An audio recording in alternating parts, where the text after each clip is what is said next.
నిజం చెప్పు, మహారాణి వారితో ఏమిటా గుసగుసలు? భృత్యుణ్ణి మహారాణి వారితో గుసగుసలేమిటి ప్రభు? నా కళ్ళు కప్పాలని చూస్తున్నావా? చెప్పు, మహారాణి వారు అక్కడికి ఎందుకు వచ్చారు? అది మహారాణి వారికే తెలియాలి ప్రభు. మంచిగా అడిగితే చెప్తావరా?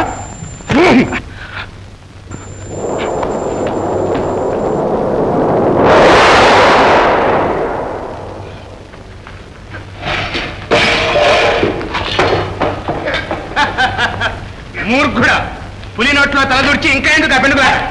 బంధించండి.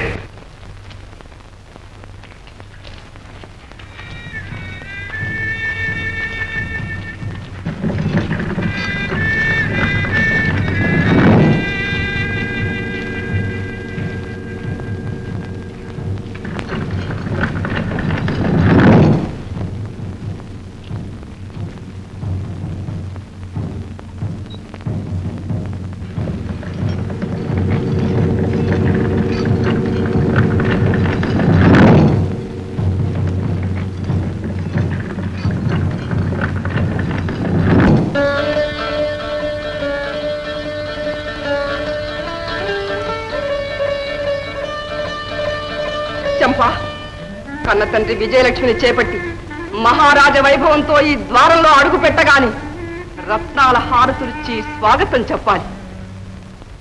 మహారాజా ప్రతాప సింహునికి ప్రజలు చేసే జయ జయధ్వానాలు నా చెవులలో మారుమ్రోగాలి. ఎండిపోయిన ఈ కళ్ళల్లో ఆనంద భాష్పాలు మళ్లీ నిండాలి.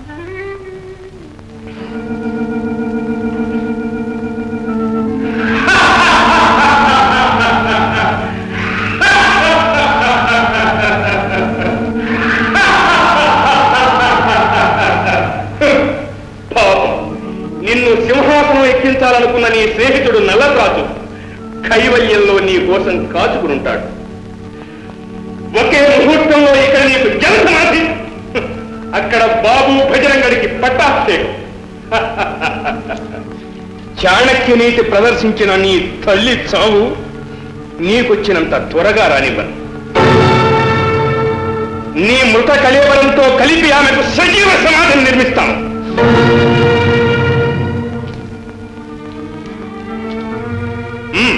నిశ్చయలాగే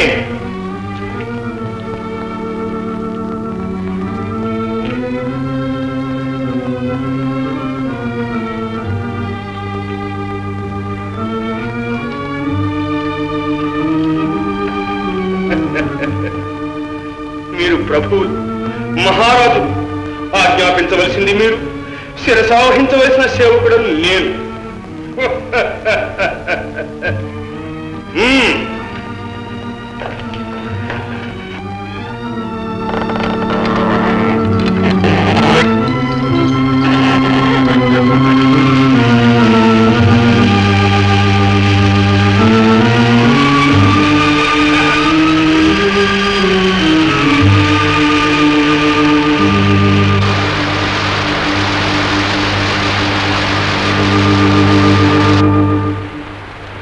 నేను తిరిగి వచ్చేలోగా ఈ తలుపు తెరిచావా నీ ప్రాణాలు దక్కవు.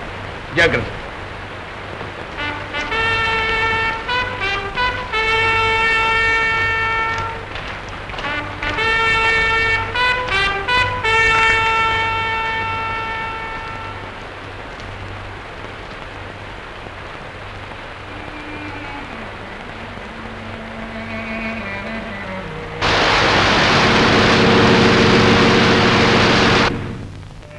స్వామి, ఇంత రక్తపాతానికి కారణమైన ఈ రాజమకుటం ఇకనైనా న్యాయ ధర్మాలకు శాంతి భద్రతలకు చిహ్నంగా చిరకాలం చిరంజీవి తలపై నిలవాలని ఆశీర్వదించండి. ఆశీర్వదించండి స్వామి. వదినా,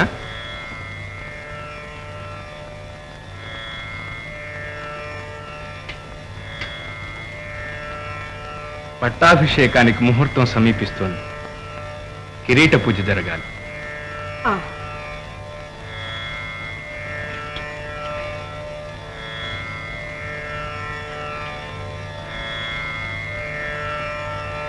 మహారాణి, మీ అపార ప్రజ్ఞా విశేషానికి నా జోహారు. భజరంగని పట్టాభిషేకం ముగియగానే మీ ప్రతిభకు తగిన పారితోషికాన్ని సమర్పించుకుంటాను. అమూల్యమైన కానుక,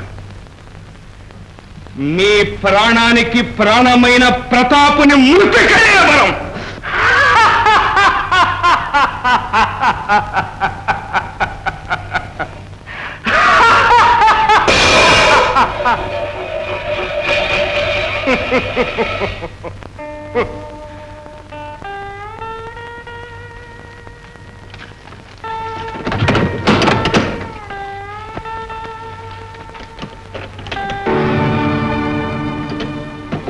నా ఆజ్ఞ లేకుండా ఎవరూ ఈ తలుపు తెరవడానికి వీల్లేదు. జాగ్రత్త.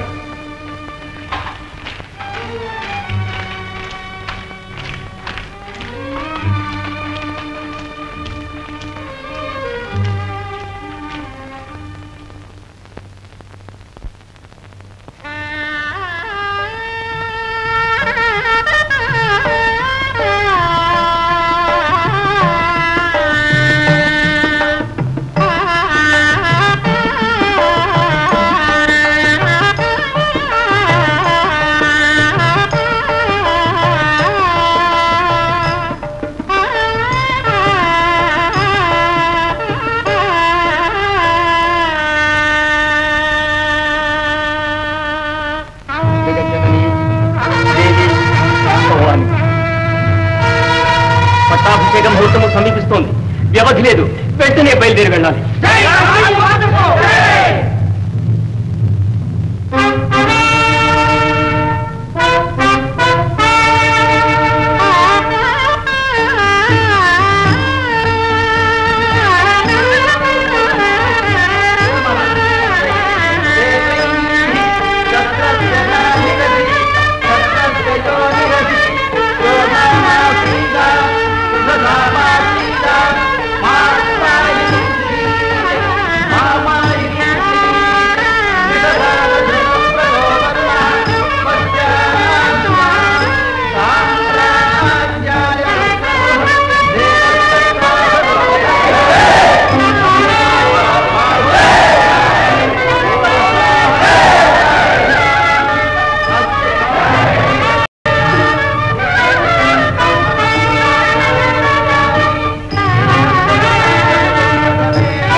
చాణక్యునీతి ప్రదర్శించిన నీ తల్లి చావు నీకొచ్చినంత త్వరగా రానిదా. నీ మృత కళేవరంతో కలిపి ఆమెకు సజీవ సమాధిని నిర్మిస్తాం.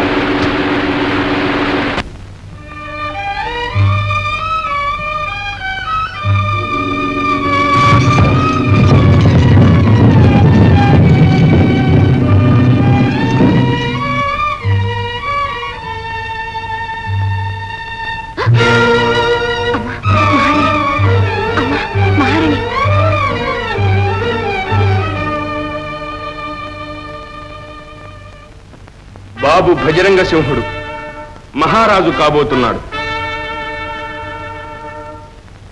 ఈ శుభ సమయంలో దారుణ హత్యలకు గురి అయిన పూజ్యపాదులు అన్నగారిని పుత్ర సమానుడు పసివాడు ప్రతాపసింహులను స్మరించి కన్నీరు కార్చకుండా ఉండదు చిరదిస్తారని నా పూర్ణ విశ్వాసం.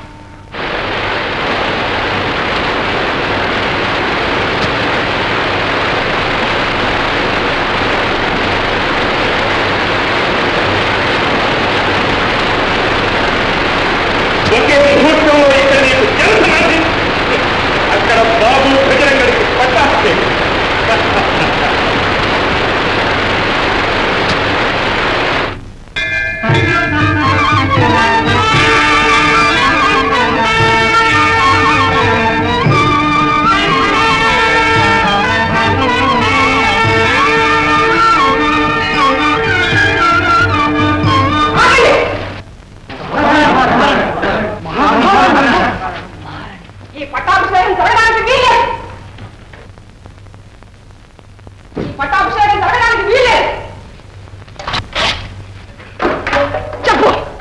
ప్రతాపుడు ఎక్కడున్నాడు?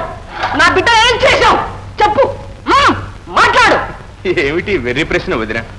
ప్రతాపుడు మనకు దూరమైన సంగతి మీకు తెలియదా? ఈ సభాసదులకు తెలియదా? పాపం, భర్తృశోకానికి పుత్రశోకం తోడై మహారాణి వారికి మతి భ్రమించింది. పాపి, చండాలుడా! మహాజనులారా, గాంధార ప్రజలారా, ఈ హంతకుని మాటలు నమ్మకండి. మీ మహారాజు నా కన్న బిడ్డ ఈ కసాయి చేతి చిక్కి మరణించడానికి సిద్ధంగా ఉన్నాడు. లెండి, ఈ రాక్షసుని బారి నుండి మీ మహారాజును రక్షించుకోండి. ఒకనాడు ఈ సింహాసనాన్ని అధిష్ఠించి మీ మనలను అందుకున్న మహారాణి ఈనాడు మీ ముందు ముకుళిత హస్తాలతో నిలిచి పుత్రభిక్షకై ప్రాధేయపడుతూ ఉంది. ఒక తల్లి తన కొడుకు కోసం ఇంతగా దురపిల్లుతూ ఉంటే కరిగి కన్నీరు కార్చే జాలి గుండె ఒక్కటైనా లేదా? మీరింక అంతఃపురానికి దయచేయాలి. ఈ మహోత్సవానికి అంతరాయం కలిగించడం భావ్యం కాదు మహారాణి. కాదు నాయన, నేనిప్పుడు మహారాణిని కాదు, ఒక దిక్కుమాలిన తల్లిని. ప్రచండ, ఈ రాజమకుటాన్ని, ఈ సింహాసనాన్ని, రాజవైభవాన్ని నీవు నీ కొడుకు అనుభవించండి. మాకిదేమీ అక్కర్లేదు. నేను ప్రతాపుడు ఎక్కడికైనా దూరదేశానికి పోయి బ్రతుకుతాం. ఇదే నా కడసారి కోరిక. నా బిడ్డ నాకు దక్కించు నాయన, నా బిడ్డ నాకు దక్కించు. చూడండి, చచ్చిన ప్రతాపుని తెచ్చి ఇవ్వాలట. నాకంత శక్తి ఉంటే ప్రతాపునేమిటి, ధర్మస్వరూపులైన అన్నగారినే తీసుకొచ్చి ఈ సింహాసనం అధిష్ఠింపజేసేవాడిని. మరణించిన వారిని తిరిగి తేగల మహానుభావులు ఈ సభలో ఎవరైనా ఉన్నారా?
నిండు సభలో ఈ విధంగా ప్రవర్తించడం పూజ్యులైన అన్నగారి గౌరవానికి, మన వంశ మర్యాదకు తీరని కళంకం. వంశ మర్యాద, వంశ మర్యాద! రాజ్యకాంక్షకు దాసుడవై మీ అన్నగారి నిండు ప్రాణాలను పనికొన్న నాడు ఎక్కడికి పోయింది వంశ మర్యాద? ఈ హత్యా నేరాన్ని నిరపరాధులైన రాజభక్తులపై మోపి వారిని మట్టుబెట్టిన నాడు ఏమైంది వంశ మర్యాద? నీ దారుణ హింసాకాండనంతా ఏ పాపం ఎరుగని ప్రతాపుని పేరు జరిపించి అన్యాయంగా అతని మీద ప్రజల్లో విద్వేషాన్ని రగించినప్పుడు ఎక్కడికి పోయింది వంశ మర్యాద? పవిత్ర రాజవంశాన్ని పాప పంకిలలో ఉంచిన చండాలుడా, ద్రోహి, హంతకుడా! ఆపుని పోరాపాలు వినమల, ఈ మతి మారిన మహారాణిని తీసుకెళ్లి అంతఃపురంలో బంధించు. ఆగు! ఈ లోకంలో ధర్మం అనుమాత్రమైనా మిగిలి ఉంటే నన్ను ఈ సభలో నుంచి ఎవరూ కదలపోయారు. పిరికి బంద, ఆ పిచ్చిదాని వగుడిని వెతుకుతున్నావా?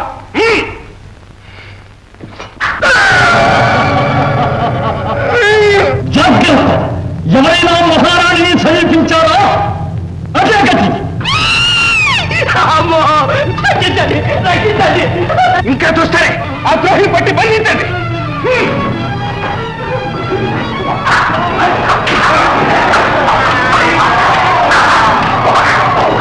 మూర్ఖుడా, ఇక నీ ఆదర్శం రాసనగరంతో నాధీనం. నీ పాపం పండింది, నీ ఆయువు తీరింది.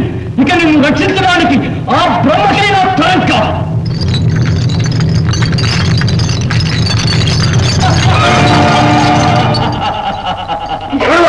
ఈ ప్రజా సమక్షంలో నీ పాపాలన్నిటికీ ప్రాయశ్చిత్తం చేయడానికి వచ్చిన ధర్మదూత.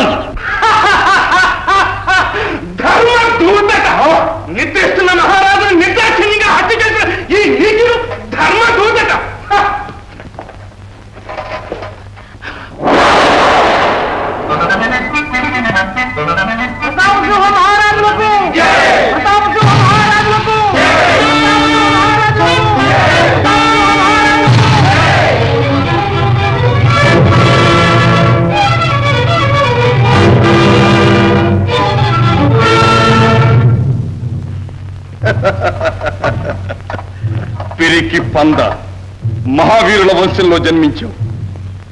నాకు పినతండ్రి, సత్య ముందైనా వీరుడు అనిపించుకుని వంశగౌరవం నిలబెట్టు.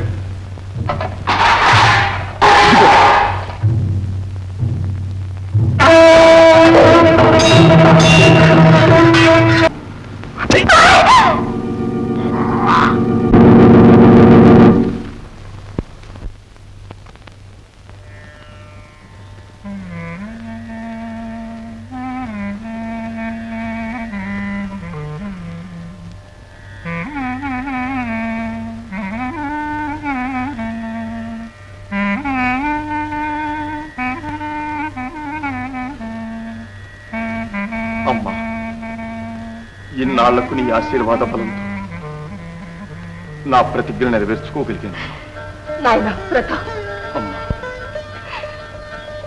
ఇదంతా మీ తండ్రి గారి ఆశీర్వాద బలం.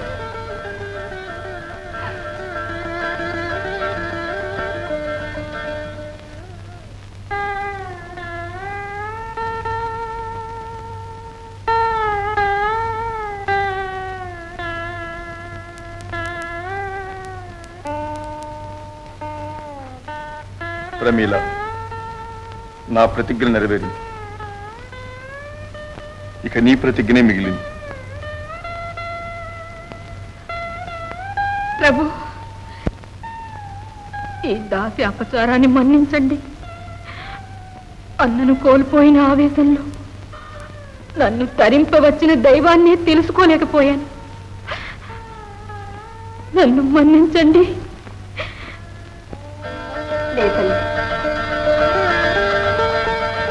నా కుమారుడికి విజయలక్ష్మిని ప్రసాదించిన భాగ్యలక్ష్మి.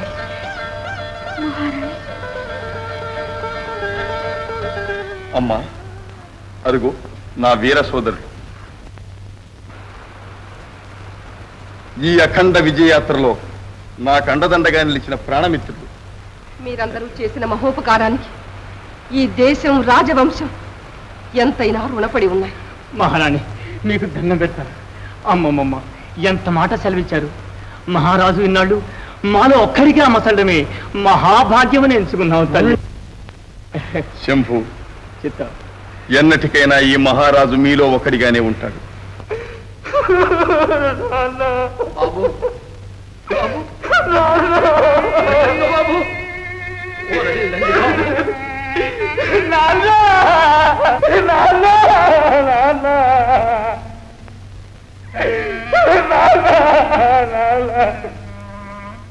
తమ్ముడు బజరంగ బాబు, బాబు, అన్నయ్య, అన్నయ్య, నీ తండ్రిని నీకు తెచ్చవలేను ఆయన. కానీ ఇక నుంచి నీకు నాకు తల్లైనా తండ్రి అయినా ఇదిగో. బాబు, అమ్మా, అమ్మా, అమ్మా, కోరుకోనైనా అమ్మా, నేను మా నాన్న దగ్గరికి వెళ్తానమ్మా. అలా అనకు బాబు. విధి వ్రాత తప్పించడం ఎవరి తరం? బజరంగ, నాకు ప్రతాప్ ఒకటి, నువ్వొకటి కాదు నాయన. ఇద్దరు నా బిడ్డలే.